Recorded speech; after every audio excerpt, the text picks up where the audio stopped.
Okay, folks, let's get this show on the road, shall we? Good evening, everyone. I know. It is very good to see all of you here this evening. I also want to welcome, we have quite a few people joining us online tonight. This is also being recorded, and I will post it to YouTube probably sometime tomorrow if anyone wants to see it again. I did not have any printouts of the notes because sometimes people prefer to take their own, but if you do want a copy of the slides, just let me know.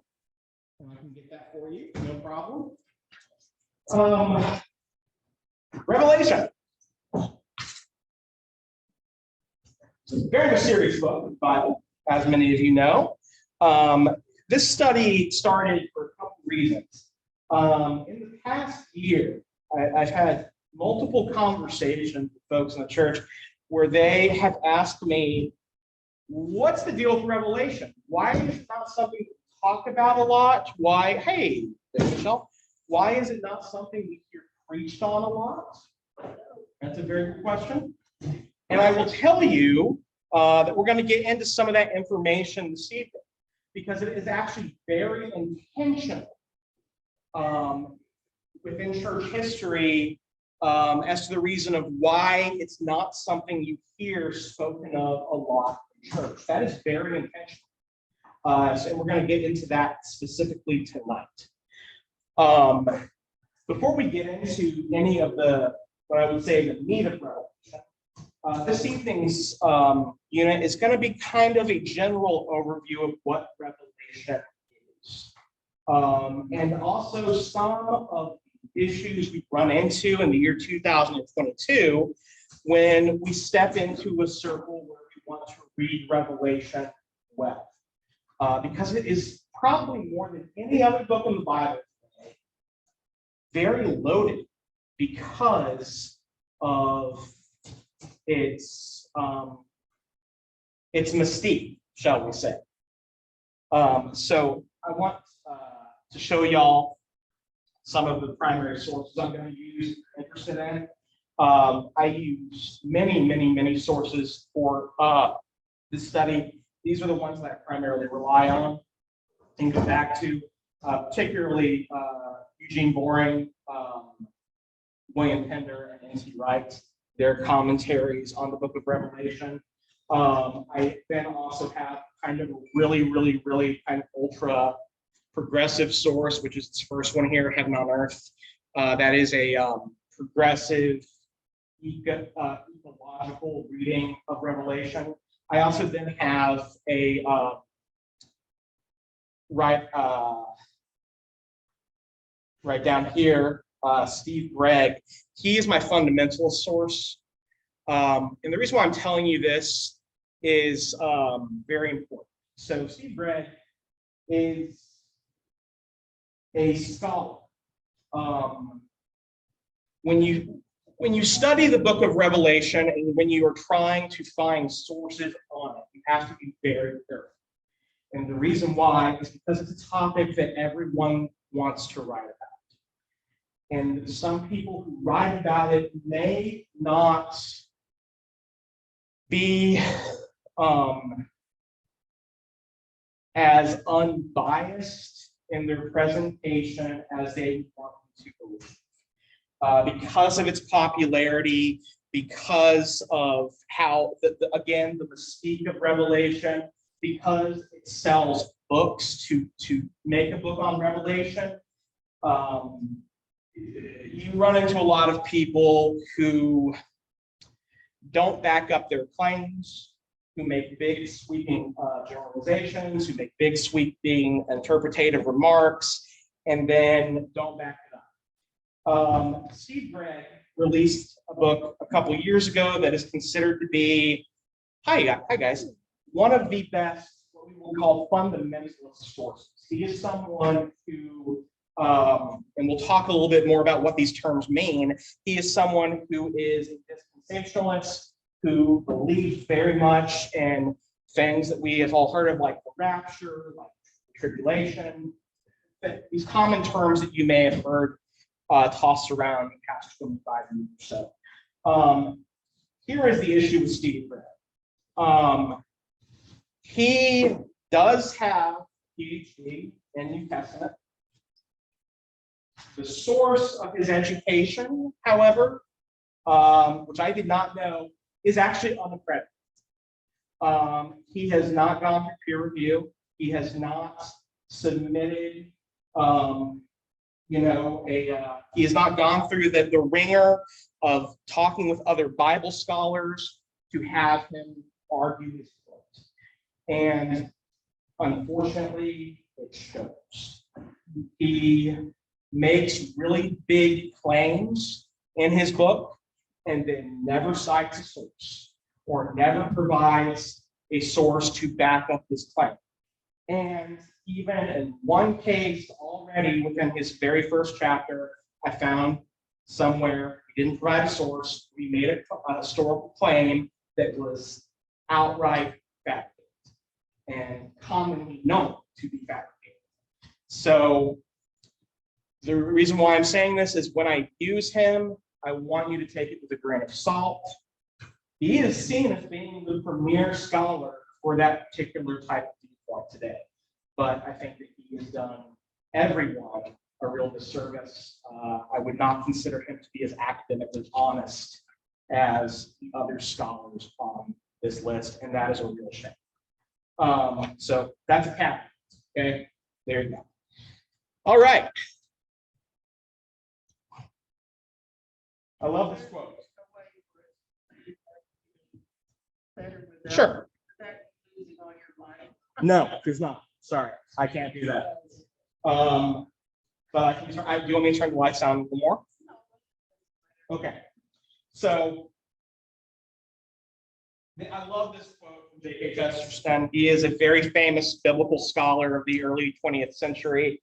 And for those of you who can't see it, he says, "So St. John the Evangelist saw many strange monsters in his vision. He saw no creature so wild as one of his own commentators."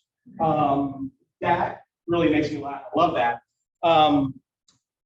Like we've been saying, the book of Revelation is fodder for a lot of speculation and talk because it deals with these very cryptic images. And when I say cryptic, I mean puzzles. They are puzzles. They are usually symbolic of things. Some people actually don't believe they're symbolic. They believe that there will be a 12-headed dragon which rises out of the sea. Some people think that's more figurative. And, so there you go. More than anything, Revelation just kind of is something that gets casually talked about in a way without people actually doing a careful reading of it, which is what I'm trying to point to. The book of Revelation has long, because of this, been something which gets badly misused. Because it has such a mystique, because of its particular subject matter, because it is by its very nature cryptic, it is a book of the Bible which is particularly vulnerable to being manipulated for one's own end. And we see this a lot with some of the classic, destructive cults in the world. David Koresh, Jim Jones, Marshall Applewhite, all of these people relied on the book of Revelation to try to shore up a basis for what they were teaching. Charles Manson did the same thing. Now, is that the book of Revelation's fault? Certainly not. We're going to talk about that. But we do need to name the fact that when we step into a circle where we're talking about Revelation today, we are doing so in a period of time following many instances of its chronic misuse. The book of Revelation also, of course, has a unique element to it, and that it has a place in our collective pop culture. Beginning back in the 1970s, you have a guy by the name of Hal Lindsey releases a very popular book called The Late Great Planet Earth. It was a New York Times bestseller for multiple years. He kind of kicked off our latest fascination with Revelation. And then, of course, and for my fellow millennials out there, millennial Christians, this is a big thing. Around the year 1999, Jim Jenkins and Tim LaHaye released their first in their series of novels of the Left Behind series. So today, a lot of what people think they know about the book of Revelation comes from the Left Behind series. Here's the problem with that. Tim LaHaye and Jerry B. Jenkins, but more so Tim LaHaye, is coming from a very particular interpretive place of the book of Revelation, which he presents and has presented as being monolithic. He presents it as saying, this is how Christians view what's going to happen in the end times. That is a disingenuous claim. A lot of the stuff that he pulls from is really has its origin within the United States around the year 1840 or so. And we're going to learn about some of that history behind that. I'm not saying that Left Behind is bad. It's actually, I thought, it's a very well written book. It's a very entertaining book. There are references, of course, to the book of Revelation. I just want us to be sure that we know that is not a scholarly source. And most people treat it like this. It is not. It is an entertainment source.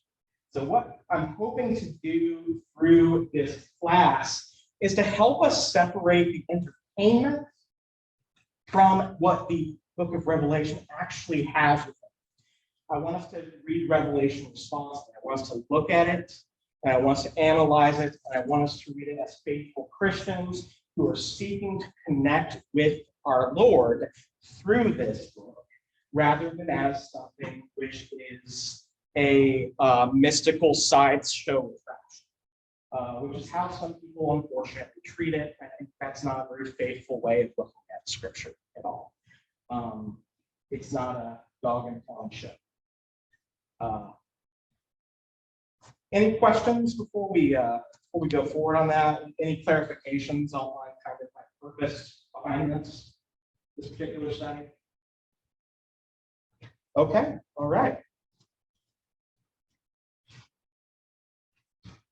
So again, to read Revelation in the year 2022 is to read it in an environment in which it's become an incredibly loaded topic discussion.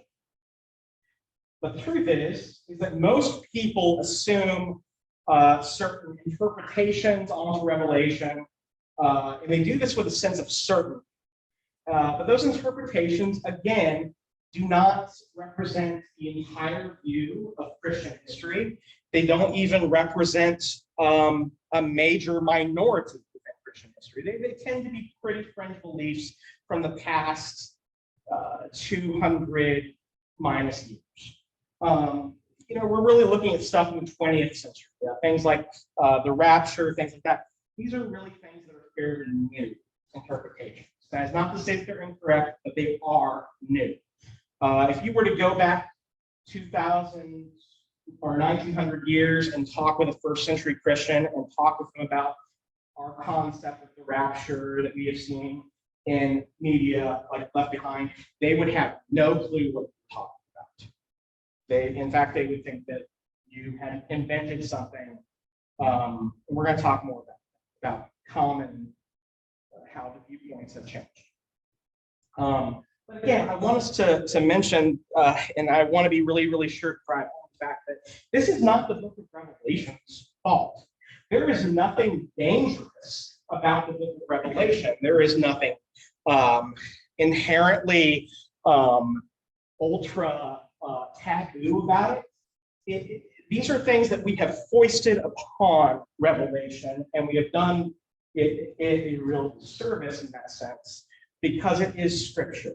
This is something that we should be reading just like we read any other part of the Bible for the sake of devotion, but we tend to stay away from it, or we tend to be ultra attracted to it because of false beliefs about it, false narratives about it, that it's either somehow this dangerous taboo thing, or it's ultra weird, or oh, I just don't want to touch that. And unfortunately, that has been the case throughout Christian history also.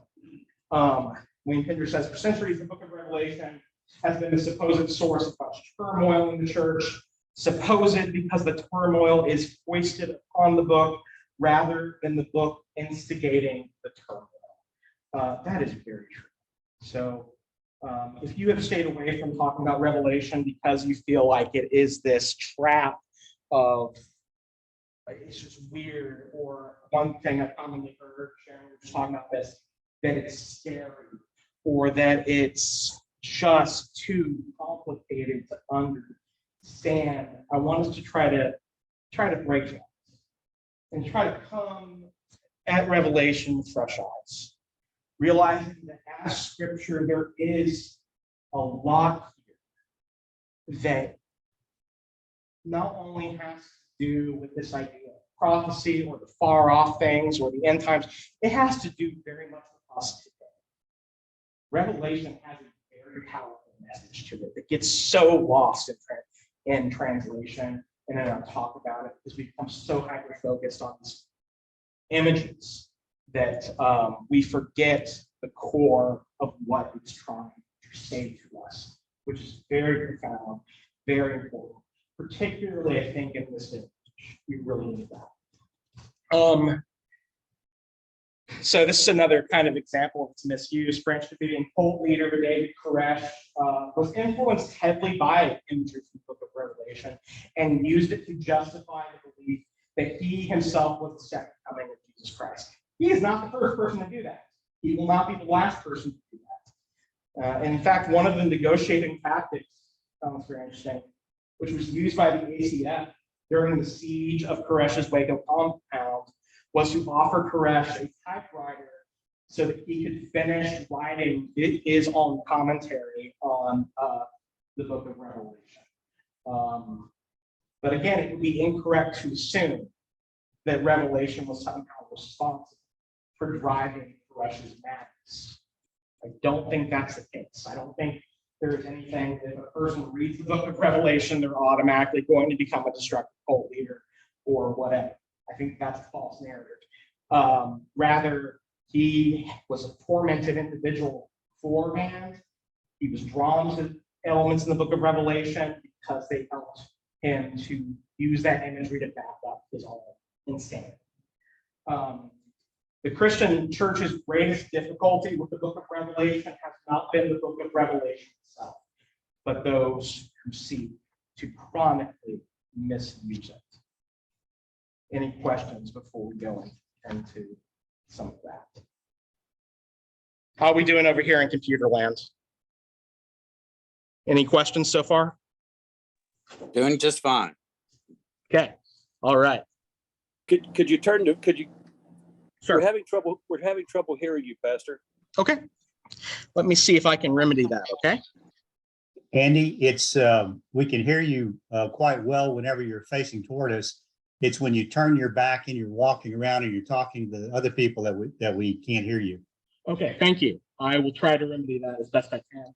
Let me see if I can reposition myself to be next to the computer, but able to face them and have y'all hear me. Can y'all hear me fine? Pretty good. Okay, okay. If that changes, let me know, okay? Eugene Boring says in his commentary, one of the many unhelpful myths that abound with regard to Revelation is that through the centuries, everyone has arbitrarily interpreted the book in his or her own way, resulting in an endless variety of interpretations and a treacherous and trackless jungle. So again, we come to Revelation with it being incredibly loaded, not only by our recent time, but by 2,000 years, because the thing is that people have always done this with the book of Revelation. And the church had a very particular response to that. But we're going to try to break ourselves of that. We're going to try to look at it with fresh eyes and honesty. So, how has the church historically dealt with this? Well, not well would be the answer. For most of our history, the majority response from the Christian community, and across the board, whether you're talking about the pre-medieval church, whether you're talking about the Roman Catholic Church in the West, the Eastern Orthodox churches in the East, whether you're talking about early Protestantism, they have all had a very similar response to how they handle the topic of the book of Revelation, and particularly how they handle talking about it when you have people out there in the world that are going to be apt to misuse it. And that has been to overwhelmingly try to avoid. The church fathers in the 3rd and 5th centuries only very narrowly agreed that it should have been included in the New Testament. Council of Carthage, which is the church council that put together our current version of the New Testament, our 27 books of the New Testament, it took several years for that council to finish, and most of their arguments ended up being about two things: whether to include some letters that are attributed to Paul, but we're not sure if it actually was Paul. That was number one.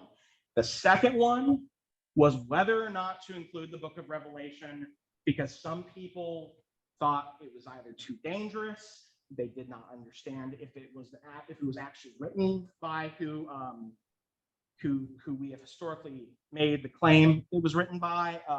You have a lot of things like that. So it was not a settled issue. Okay, and this continued into the medieval world when several times, in fact, the church, and when I say church here, I mean in the West, the Catholic Church literally outlawed the preaching of the book of Revelation, because they found that every time they allowed Revelation to be preached on, particularly in time periods that people saw as being particularly apocalyptic. So think like the Black Plague, where Revelation became very popular. They found that inevitably somebody would use it to start claiming someone was the Antichrist and maybe we should kill them, or start to try to do a mass conversion and use violence as a means to do that. There's lots of examples of that. And so the church literally said, you know what, maybe just don't talk about it with the people in the pews.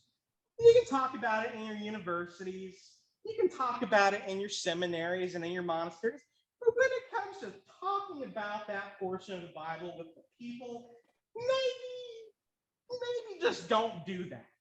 Because, bad things can sometimes happen. So that's kind of where we get this, and it's not a good view, this view that this is not something that everyone can handle. This is not a book of the Bible that everyone should be hearing about or that we should always talk about. And it's the reason why today our lectionary has very few passages from the book of Revelation, because our current lectionary is pretty similar to the same lectionary they were using in the Middle Ages and all the way back to the 7th century. And Revelation is very intentionally excluded from that. Martin Luther hated the book of Revelation, said that he thought it was horribly dangerous. That was, of course, until his movement, the early Protestants, began using images from the book of Revelation to talk bad about the Catholic Church, where they talked about the church as being Babylon, where they talk about the Pope as a false prophet or an antichrist, and all of these things.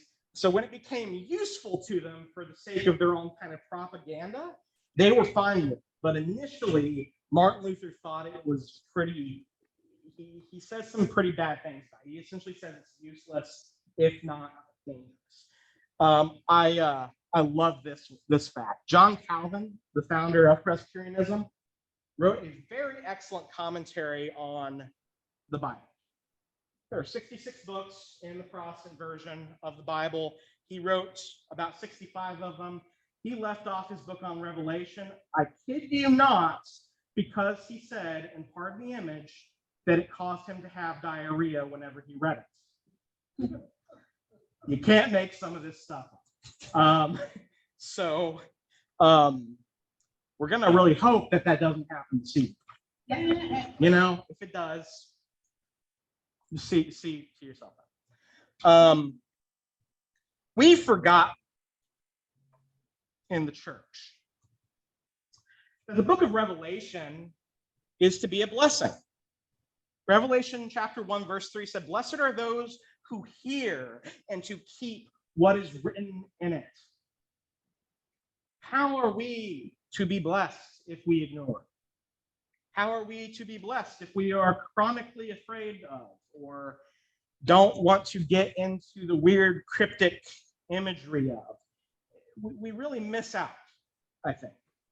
And so that is hopefully something that we are going to receive from this class is a blessing from this.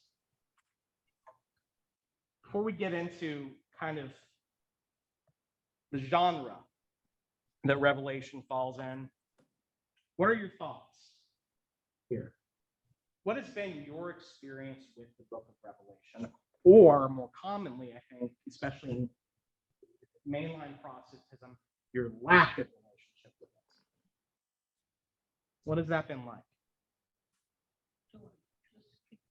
Just ignored? Yep. Folks on the computer, feel free to unmute yourselves and pop in anytime, okay? Ignored? Does anyone? I think, in my opinion, I think the reason they ignored the preaching and the reading and moving into educating on Revelation was for the fear, exactly as you pointed out, because of some of the maladies that occurred through natural causes of the Black Plague for being one. Yes. Then the other part that came into was the Roman Catholic Church's Inquisition period. Yes. Where people were considered to be heretics. And if you read some of the things in Revelation, that they did exactly what they talked about in there. Absolutely. Yes. And a lot of people don't bring that part up. They don't. You're absolutely. So did everyone hear Ron's comment there? He made some really good comments. You're absolutely correct. And a lot of the Protestant reformers, especially after Luther, were really apt to point that out. They were really quick to make comparisons between the Roman Catholic Church and their reaction to the Protestant Reformation and imagery like that of the Antichrist, imagery like that of a new Babylon, imagery like of a tribulation or a mark of the beast, or all of these very oppressive images, which we know well of. They were very quick to do that, but they were also doing it a long time before. Historically, kind of the first big era in which people started this mass speculation around the book of Revelation took place around, strangely enough, the year 666. So if you've ever wondered if people freaked out when the year 666 rolled around, they did. Because also at the same time, there was... Huh? Sure. Sir? Hello? I'm just saying, the internet kind of cut out on you there for a second. Oh, okay. Can you hear us? I can. It's a little broken up. So I'll try to work with it as best I can, Tom. No, it was just the audio part. Just the audio. Okay. So, It's the audio part. okay, let me see if I can, I'll try to repeat kind of what I said, and hopefully we'll keep it together. If you've ever wondered if people freaked out around the year 666, the answer is they very much did. Because not only was it the year 666, but if you're familiar with anything happening in Europe at that time period, then you may know that that is when, around the time period, the Islamic armies began invading the Iberian Peninsula. And Christian domination of Western Europe began to be heavily questioned. So a lot of early apocalyptic movements, this first major time when people really got into the imagery, like, oh, is the Muslim caliph the Antichrist? Is Muhammad the beast? Is the mark of the beast the Arabic symbol, the Arabic writing Allah, which is commonly used in Islam? They did, and that doesn't mean that those things are what people thought they were. What it means is that whenever there's a major crisis that happens somewhere on earth, every one Christian in that crisis automatically thinks the book of Revelation is about them. And in truth, Revelation is a much bigger thing than that. It's about all of us. It's not only about the end times, it is about our current times. It's about both. We're going to talk about how that kind of works itself out. Yes, certainly. I mean, granted, this is a group of scholars. It's a very small portion of all of humanity. Yes. Do you think that they kept so much of it to themselves instead of distributing it to the main public because of the lack of education? That was part of it. There was this great sense in the church. Probably closer to legend and lore than you are to actual education at that point. That is very similar to how they would have seen it. Yes. But they also saw the Bible in general like that. We are commonly familiar with the notion that in medieval Christianity of this idea of making sure that only the priest reads the Bible, if you're lucky, because not sometimes even they didn't read the Bible or know how to read it, and using the liturgical language of Latin as a tool for that, literally forbidding people from translating the Bible into vernacular. They did this because we like to say they did it because they wanted to keep all the power and stuff like that. It's a little more nuanced than that, actually. They did it because the belief was that the Bible was something that you had to prove that you were a responsible person, that you were deeply connected to God, that you were prayerful, that you were sober and rational mind before you could earn the right to read and interpret Scripture.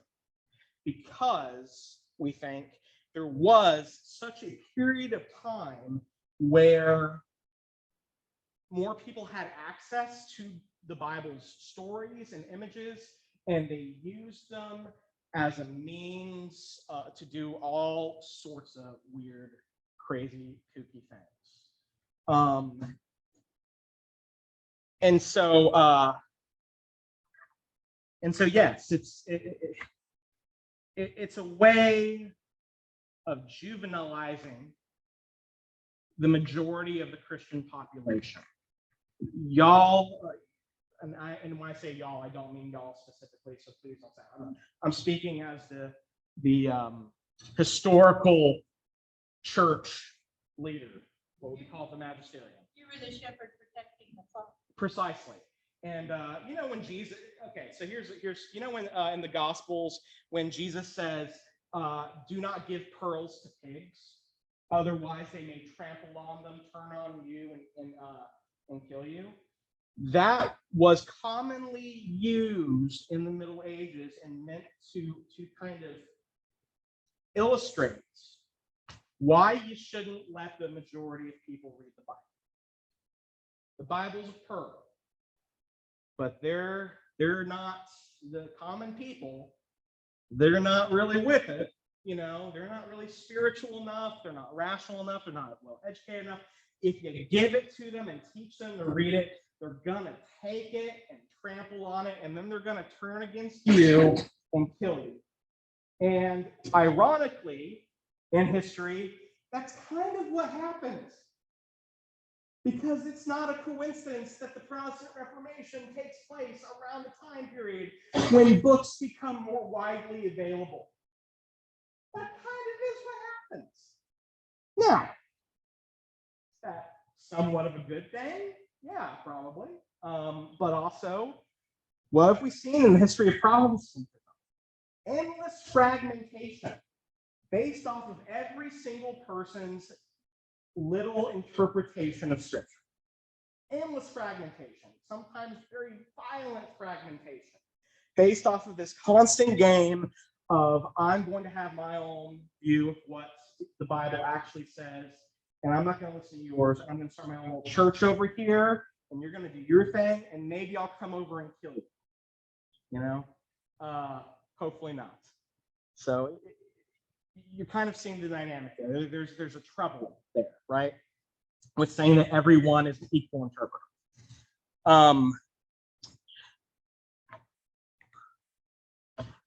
Let's talk a little bit about what's called apocalyptic literature.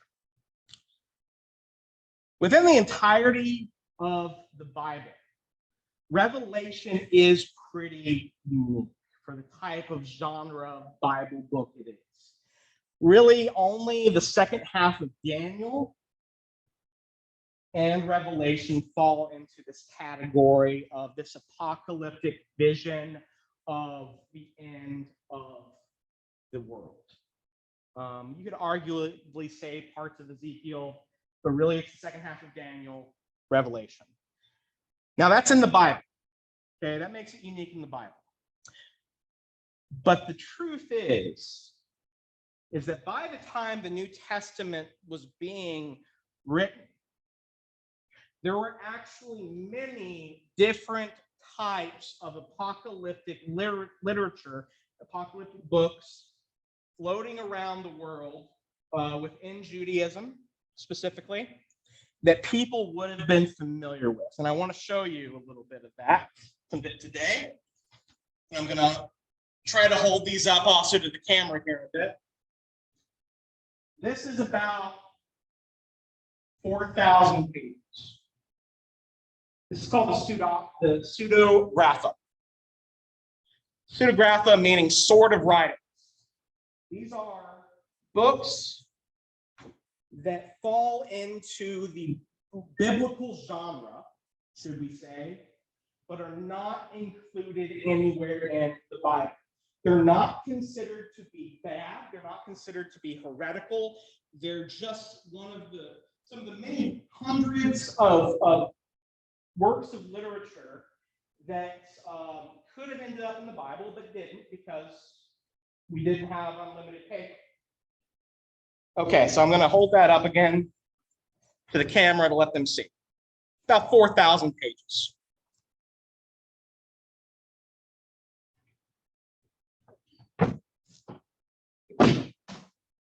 Just this one is apocalyptic literature.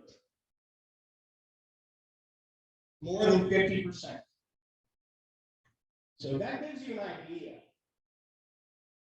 of how much and how many writings like the book of Revelation were floating around in the time before and after Jesus. It really drives home the point that Revelation actually wasn't that unique, that there are many books very similar to Revelation that have very similar images to them. Not in the Bible, but people would have been very familiar with them. And so a lot of the strange elements in Revelation, again, the cryptic imagery, would possibly not have been so cryptic to its original audience. Because a lot of the images used by John are images that are found either in the second half of the book of Daniel or found in some of these other writings. he borrows from, he reinterprets, he builds onto things, stories, and images that these early Jewish Christians would have already been familiar with. So when we read the book of Revelation, we read it with a sense of mystery and things like that, and that's all wonderful and good. We should. They would have read it with a little bit less of it. They would have, the meaning that John is trying to get across to them would have been far more obvious to them and would have fit their context. Any questions about that going forward? Okay. So a lot of the stuff that we would consider to be more supernatural type of elements in Christianity, stuff that's maybe more in the camp of being considered lore. I hesitate to use the phrase myth because it can come across as pejorative. But when I say myth, I mean stories. About angels, about demons, about hell, about what hell and heaven look like, about how they function, about all these things. A lot of that does not, in fact, come from the Bible itself, but come from some of these, come from other pieces of religious literature that were floating around at the time that were seen as useful. They're not seen as bad. They're seen as authoritative. Bob, on Tuesday, we were studying the book of Jude in men's Bible study, and there was a mention of this interesting story about when Moses died, Satan and the angel Michael fought over possession of his body. That is found nowhere in Scripture. It's found in one of those. So people would have been familiar with that story, but we're not. Okay, so a lot of stuff about like the 7 circles of hell, which came later with a guy named Dante, he pulls that from something called the Revelation of Peter, which was a Christian text from around that period. That's straight from that. Orders of angels, archangels, cherubim, seraphim, how it's organized, all of that from that. So very common Christian ideas that are not actually biblical, but they are church-like, so we say. They are found within our historical body of the stories we share together. And so some wonderful, beautiful Christian art from throughout the centuries here that portrays some of those elements.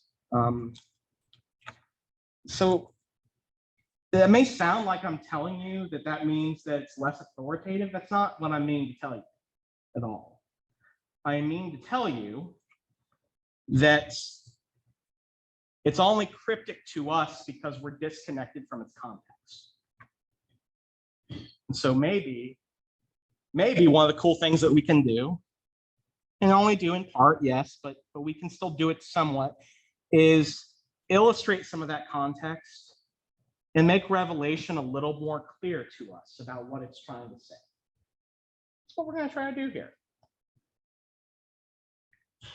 So within the body of apocalyptic literature, you find all kinds of common images which seem to get shared among these. We call these, in the world of kind of literary criticism, you would call these tropes. They're metaphorical images or words of expression or ideas that you just commonly find within a genre. So you're going to find conversations with angels being a big part of apocalyptic literature. You're going to find trips to heaven being a big part of apocalyptic literature, scenes of the final judgment, earthquakes, the darkening of the sun, a big emphasis on the mystical use of numbers, which we're going to talk about a lot over the next few weeks, because that is all over Revelation, as Miss Carol Willman emphasized to me as she came in today. I'm sorry, I didn't mean to embarrass you, because I thought that was a perfect. Yes, I thought that was a perfect, that there is the significance behind certain numbers. That is a very big idea for early Christians and many. You may. Please do. Please do. When I was studying Reiki this afternoon, I suddenly realized that, we're hearing the story of the seven seals, the seven angels, the seven churches, the seven candlesticks, and we're starting the study on the seventh day at 7 p.m. and it runs for 7 weeks. Yeah, Very purposeful. there you go. And we're going to talk a little bit about that. Yeah. Now, I did not intend the seventh day at 7 p.m. I truly did not think about that. But the 7 weeks, we're going to get a little bit into that. It's kind of some of the magic that I've done. All those 7 7 7s, then this is going to be a very interesting class. It's the most auspicious class, shall we say. For those on the computer over Zoom who didn't hear that, Carol was commenting about how it's the 7th day of September at 7 p.m. and the class is going on for 7 weeks. And so it's a most auspicious prediction of how this class shall hopefully go. Really glad I didn't choose to make it 6 weeks and start yesterday. Oh boy. Or at 6 p.m., which it originally was scheduled for. Yeah. So you're going to see beasts that we commonly associate with myth, dragons, the Leviathan, the Chimera. You see lots of those in apocalyptic literature. You're going to have a lot of symbolic representations of an empire. So in Revelation, obviously, a lot of the empire they're kind of poking at is going to be Rome, but they draw many comparisons between Rome and Babylon before it. And there have been people do that with Revelation going forward. During the 1970s, the evil empire was the Soviet Union. That was seen as the evil Babylon was the Soviet Union. Some people, Christians in other parts of the world, see the United States as Babylon. So it does depend on your context, essentially. You see talk of a god, of a sort of a god king, this king, this ruler of the earth who makes himself as a god, the Antichrist, essentially. And then you, of course, see this battle for the very soul of the cosmos, this battle between good and evil. All of these set pieces, as Pender would say, are common in all forms of apocalyptic literature. The first audience of Revelation would have been so familiar with some of these images, and they would have had a lot deeper meaning for them than even what we meet them with. Kind of cool if you think about it. If you want to know, in my opinion, what the genre of Revelation most closely resembles for us, Revelation is very much akin to opera. What do I mean by that? Opera makes common use of these kind of apocalyptic set pieces. It's very intentional because the first operas were adaptations of some of these same stories, whether within Judaism or within other cultures. The great opera Siegfried has elements that could be seen as parallel to the book of Revelation. You have evil represented as a dragon. You have a hero, a king who is this unsightly king who people don't think is powerful and royal, but he actually is, and he's a true hero, and he's facing this dragon, and he's facing this evil king, and he's rescuing this maiden, which in Revelation, the maiden is the church, and he's slaying it, and there's this cosmic battle between good and evil. All of these images are very operatic. And strangely enough, Revelation actually is organized very much like an opera. What do I mean by that? I'll tell you here in a moment. Modern readers tend to become caught up in the imagery of Revelation and become confused or even frustrated by its nature. But the original intended audience of Revelation would have already been quite familiar with these fantastic visions as a means of expressing a deeper truth. The structure of Revelation, like I say, is similar to that of classic opera. It contains movements followed by a period of interlude. And I'm going to break that down for you in a moment of what that looks like. Very famous line from William Ramsey, who was a seminary professor. And I love this. A professor used to tell his classes of a student who complained to him, saying that he did not understand Revelation. But every time he read it, he felt like singing. And I'm sorry, ma'am? He felt like what? Singing. Oh, singing. And the professor responded to the student and said, that is what it means to understand. Revelation is something which is triumphant. It's something that is meant to have an anthem playing behind it, several anthems. It is this beautiful crescendo of triumph of all that is good and beautiful and right in the universe. It is the revelation of the Lamb upon the throne. Very powerful, powerful stuff here. So the way Revelation is structured, again, is very similar to how operas are structured. You have a prelude of sorts, which sets the stage, and that's going to be in the first 20 verses. You have an Act 1 that has the 7 letters to the 7 churches. You have an interlude with a decree coming from heaven. You have an Act 2 with 7 seals, which are broken, which show this progressive revealing of this powerful message which comes forth from the Lamb. You have another interlude where you have this vision of the rescued ones singing in heaven. They have been pulled from the tribulation. They have been healed and clothed in white. You have Act 3, the 7 trumpets. You have another interlude. You have Act 4. You have an interlude. You have Act 5. You have an interlude. You have Act 6, where Christ is finally fully reunited with the maiden. It's even called the maiden. This image of the church as being this long lost love that he has been trying to fight his way back to. You have another interlude, and finally you have Act 7, where even death itself is put to death. All forms of evil, all forms of darkness in the world are finally totally defeated. This is powerful stuff.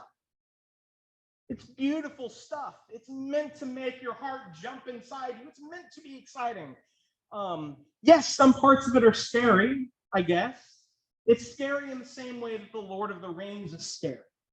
It's really, truly, J.R.R. Tolkien, who was a Christian scholar, wrote the Lord of the Rings to be very similar to some of these types of apocalyptic literature. It is about a cosmic battle between good and evil. It uses powerful images of dragons and demons and this evil empire, and of the falling of all of these horrible things to the most unlikely of gentle creatures. In the case of Tolkien, a hobbit. In the case of John, the Revelator, the Lamb who sits upon the throne. It is all things gentle, right, holy, and good in the world that you think are always going to lose. And they end up slaying the dragon. That's what it is. And it's super cool. You also have the sense, as you read Revelation closely, you begin to see something that is being done within its pages. You are seeing this unfolding, this unwrapping, this opening, slow opening of a mystery. There is something that is being revealed here. That's what Revelation, of course, means. The actual name for Revelation in Greek is apocalypsis. It means the revealing. The revealing. Something is being revealed. There is a secret. There is something that no one expects underneath the surface of the universe that is slowly being unwrapped with the breaking of these seals and the sounding of these trumpets. There is some beautiful thing that is erupting in the midst of chaos. There is a new creation that is about to happen. So people act like Revelation is this very pessimistic, scary thing about the end of the world. It is one of the most positive books in the Bible. It's about how goodness wins, that no matter what, evil, as powerful and menacing as it appears, whether it looks like a beast rising from the sea or an antichrist who persecutes good people or dominates, they all fall to the Lamb on the throne, who rescues those who have been tortured. And that, my friends, is really, really good news, which deserves to be spoken about. Next week, we're going to get into the first part of Revelation here. I want you to read just the first 20 verses of Revelation before we get in here. We're going to talk about that first part. We're also going to talk about a little bit about who this John fellow is. This John, is he the John that we know of? Or is he a different John? Does it really matter? We're going to talk about that, and it's going to be a good time. We're also going to talk about what it was like to be a Christian in the time period and in the region that this series of letters was addressed. It's going to be very cool. Time for questions. I must have done a good job, man. Feel free to jump in there, computer people. Comments, questions? Yes, sir. Bob, Sebastian. I had a question running around in my mind, but we were talking about the presence of apocalyptic images and writings in these other writings. Yes, sir. Was there also current among other cultures, literature or writings like this among the Persians or the Egyptians or? Great question. Great question. Computer people, to help you with hearing that, Bob asked, were there other cultures in this time period who used similar set pieces and imagery to illustrate, to talk about the apocalypse or the end of the world in their own cultural context? Great question. The answer is yes, absolutely. You see within Persian culture, you see references to what we would call the Leviathan, this sea beast that rises out. You see references to a false god king. You certainly see references to lots of devastation. And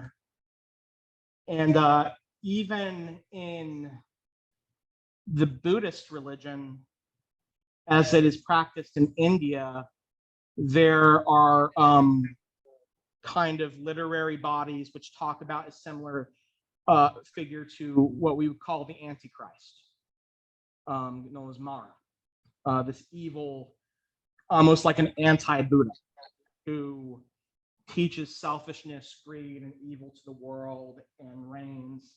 And he precedes the coming of the final Buddha, which is called the Maitreya, who is the last one who is able to absorb all of the evil karma of the world so that there is forgiveness for all people, essentially. That is an image that you see. So yes, you do see some of this apocalyptic type of stuff happen in other cultures. Mesoamerican culture makes a lot of use of dragon imagery as being destructive. Lots of stuff like that. Certainly Norse culture with their idea of what would be called Ragnarok, the end times. Lots of dragon imagery, world serpent imagery, evil king imagery, that kind of thing. So yeah, there's some common elements.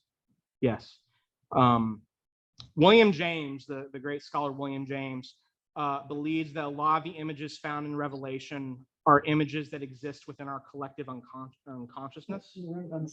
And that's why you see them so similarly in other cultures.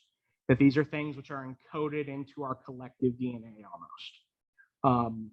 I don't think I put some stock. I don't think I put a lot of stock at that in that necessarily. I don't know if I believe in like a collective unconscious, but I think it's a cool idea. So there you go. So that's, yeah. So there's been some recognition of that, certainly. Great question. Thank you.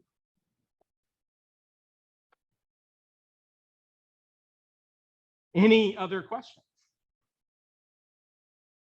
Okay, folks, let's see what time it is. It is 8:01. We are on time. I am thrilled. Computer folks, thank you for being a part of this tonight. This will be available on YouTube tomorrow in its full recording. You should have better quality audio for that one also. So if you want to review it, feel free to. Do y'all have any questions before we leave you tonight?